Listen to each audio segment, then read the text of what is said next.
Ozi anyị nwetara site n'aka ụlọ ọrụ mgbasa ozi telivishọn bụ Channels TV na-akọwa na onyeisi ala Nigeria bụ Goodluck Jonathan edola mmadụ abụọ n'iyi ọrụ.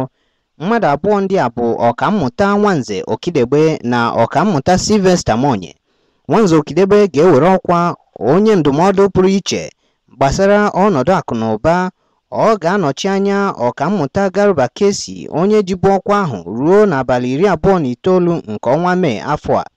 Ka o duchara ndị a n'iyi ọrụ n'obi gọọmenti dị n'Abuja, Jonathan kwere nkwa na ọchịchị ya ga-eme ihe ọbụla o nwere ike maka ime ka ọnọdụ akụ na ụba ala Nigeria bụrụ ịgba.